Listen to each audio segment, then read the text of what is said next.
Imagine que foi descoberta uma linguagem alienígena e que eles usam dois principais símbolos para tentar se comunicar. E os dois símbolos são esses da tela.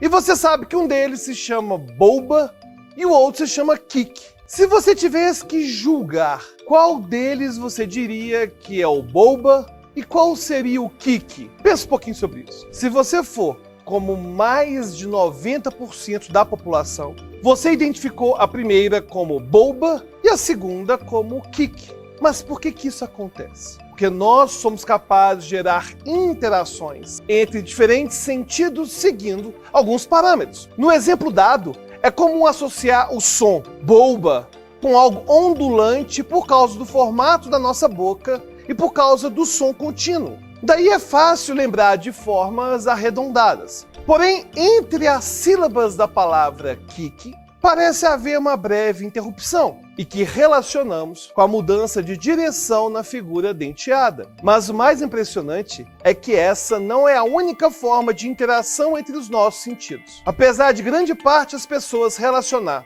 o Boba, Kik, da maneira como falamos, existe uma minoria da população cujos sentidos interagem a tal ponto que elas são capazes de sentir gostos em sons, sentir emoções em texturas, ver cores em números e muito mais. Esse fenômeno de interação entre os sentidos é chamado de sinestesia.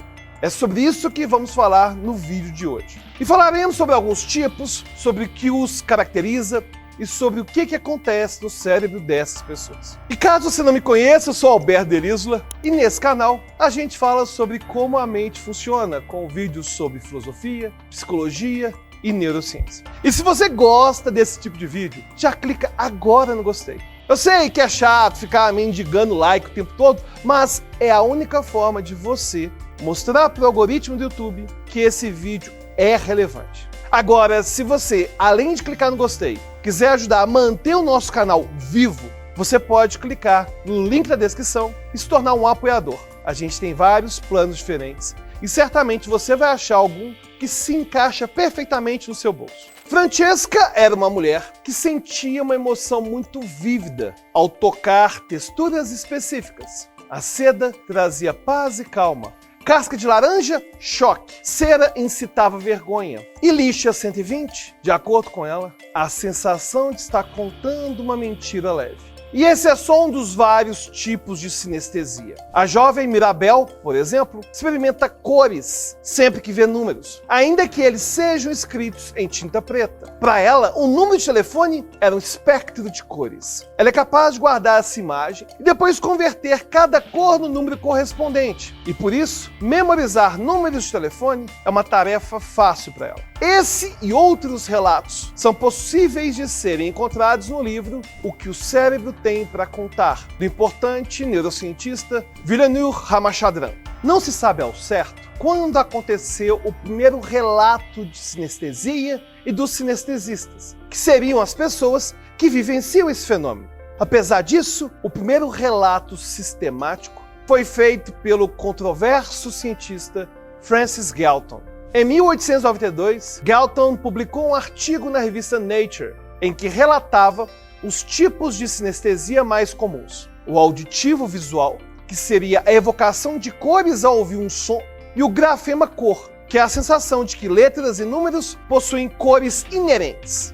Nesse mesmo artigo, ele já chamou atenção para o fato de que nem todo sinestesista vivencia a mesma cor com o mesmo número. Ou seja, duas pessoas podem perceber cores no número 5, mas para uma pessoa é um verde e para outra pessoa a cor seria roxa. E esse artigo não teve grandes repercussões, até ser revisitado pelo próprio Ramachandran, cerca de um século mais tarde. E isso está intimamente associado ao fato de que a sinestesia ficou por muito tempo longe das investigações científicas, a ponto de ser interpretada como alucinação e loucura. Inclusive, há um relato de uma sinestesista que foi diagnosticada erroneamente como esquizofrênica, simplesmente por causa de suas percepções sensoriais e emocionais extras em experiências cotidianas. Ela recebeu medicação antipsicótica, mas felizmente os pais descobriram a sinestesia durante uma leitura que fizeram, e a medicação da filha felizmente foi suspensa. E aqui é importante reforçar sinestesia não é um transtorno mental nem nada parecido, já que é um fenômeno benigno. Mas se não é uma alucinação, o que seria? Os sinestesistas afirmam que se trata de uma experiência sensorial verdadeira. Eles podem saber que uma letra L é preta no papel, mas existe uma percepção simultânea de uma outra cor. Tudo bem, os relatos podem ajudar, mas como saber se não é simplesmente uma imaginação muito vívida ou uma associação que a pessoa faz da letra L com o alfabeto de plástico colorido que ela teve na infância? Aí, para investigar isso, vários experimentos brilhantes foram montados. Um deles usou um tipo de teste conhecido como pop-out, que é utilizado por psicólogos para investigar a percepção visual. Dá uma olhada, por exemplo, nesse conjunto de linhas. As linhas inclinadas se destacam do resto, ao ponto de conseguirmos agrupá-las e as interpretarmos como um X na sua forma global. Esse tipo de destaque pode acontecer se usarmos diferentes formas ou cores, mas figuras com mudanças sutis são mais difíceis de gerarem esse mesmo efeito. Por exemplo, veja essa imagem. Ela é composta por números 2 e números 5, que para serem distinguidos exigem grande esforço da nossa parte. Ainda mais esforço é necessário para distinguir a forma global gerada pelos números 2. Mas só se você não for um sinestesista número cor. Se for o caso, os números ganham uma outra propriedade que seria a coloração. E os números 2 se destacam no meio dos 5. Alguém com esse tipo de sinestesia veria algo mais ou menos assim. E foi isso que os experimentos indicaram. Ainda em uma das primeiras tentativas de investigação do fenômeno, foi reunido um grupo de estudantes sem sinestesia. E eles deveriam olhar para imagens parecidas com essa última e dizer se a forma global era um triângulo ou um círculo. E de fato, os números 2 poderiam formar qualquer uma dessas formas geométricas. Mas o problema é que eles tinham apenas meio segundo para julgar, o que é um tempo muito pequeno para analisar a imagem de maneira detalhada e apertar um botão referente à forma percebida. E como esperado, os indivíduos sem sinestesia acertaram cerca de 50% das vezes. Um sinal de que eles estavam só chutando. E eles acertavam apenas porque apertavam os botões de maneira aleatória.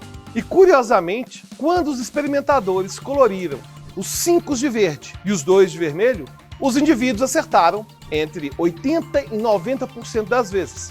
Como na época os pesquisadores tinham acesso a poucos sinestesistas, a participante do grupo sinestesistas foi apenas uma aluna do Ramachandran, a Mirabelle, que a gente citou no início do vídeo. E seu resultado foi impressionante.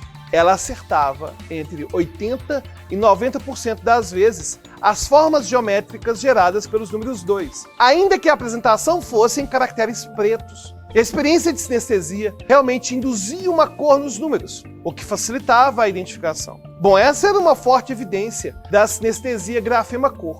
Mas como investigar, digamos, texturas que despertam emoções? Não seria simplesmente uma pessoa muito emotiva que associa toques a algumas lembranças emocionais? E para investigar isso, a primeira voluntária de Ramachandran foi a Francesca, de quem também já falamos. Francesca passou pelo seguinte procedimento.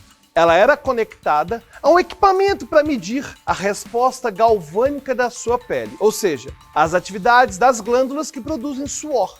E enquanto passava por esse procedimento, era entregue a ela uma textura, a qual ela anteriormente dizia gerar alguma resposta emocional. E de fato, aquelas que alegadamente geravam emoções fortes, como medo, nojo, produziam um forte sinal de resposta galvânica da pele, enquanto aquelas outras que Francesca dizia que a deixavam relaxada não evocavam o mesmo efeito. E vale fazer duas observações. Esse tipo de resposta fisiológica é muito sutil, então não tinha a possibilidade de Francesca estar fingindo. E além disso, outros voluntários não sinestesistas participaram do estudo e nenhum deles tinham reações emocionais com as texturas. Experimentos posteriores com mais indivíduos e trabalhos realizados por outros grupos de pesquisa confirmaram os resultados dos estudos que acabamos de falar. E também demonstraram a existência de outros tipos de sinestesia, como ver cores ao ouvir sons, sentir gostos com algumas texturas ou cores, e outras combinações dos sentidos. Mas nesse ponto você pode estar se perguntando, o que causa a sinestesia? Bom, ao que parece, ocorre algum tipo de fiação cruzada entre as áreas do cérebro. Como assim? Simples. Os neurônios no cérebro projetam fibras de uma região para outra, às vezes a distâncias curtas, às vezes a longas distâncias. A sinestesia parece nascer de um número maior que o comum de conexões entre áreas cerebrais especializadas. E perceba que estamos falando número maior que o comum, pois ao que tudo indica, são áreas que já possuem algum tipo de conexão. E são justamente essas conexões que são reforçadas quando os indivíduos não sinestesistas experimentam sinestesia ao usarem drogas como o LSD. Mas voltando ao número de conexões, durante o desenvolvimento cerebral acontece um fenômeno de superproliferação de conexões que vão sendo podadas ao longo da nossa vida, à medida que restam apenas aquelas mais úteis. Uma hipótese é de que pode haver uma mutação genética que leva a uma poda incompleta entre áreas cerebrais. Sendo assim, essa mutação poderia passar de pai para filho, o que ajudaria a explicar o grau de herdabilidade da sinestesia. E alguns achados sustentam a hipótese da fiação cruzada entre áreas. Um experimento realizado em meados dos anos 2000 apontou que uma área cerebral das cores, chamada de V4, se acende em sinestesistas grafema-cor, mesmo se o número apresentado não tivesse cor. E outro experimento dos pesquisadores holandeses Homke Roel e Steven Schott encontrou que no cérebro desses tipos de sinestesistas realmente havia mais conexões entre a área que percebe letras e números e a área que processa cores. Para além de ser simplesmente um fenômeno curioso e instigante, a sinestesia tem se relevado uma fonte rica para entendermos mais sobre a arquitetura do cérebro, sobre genética humana, sobre grandes capacidades que nos distinguem, como a metáfora, o pensamento abstrato, a imaginação e a criatividade. E você, já conhecia o fenômeno da sinestesia? Quer apoiar o nosso canal e ajudar o nosso canal a continuar vivo? É só clicar no link da descrição. A gente tem vários tipos de apoio diferentes e você certamente vai achar um totalmente compatível com o seu bolso. Tem uma sugestão? Deixe nos comentários e até a próxima.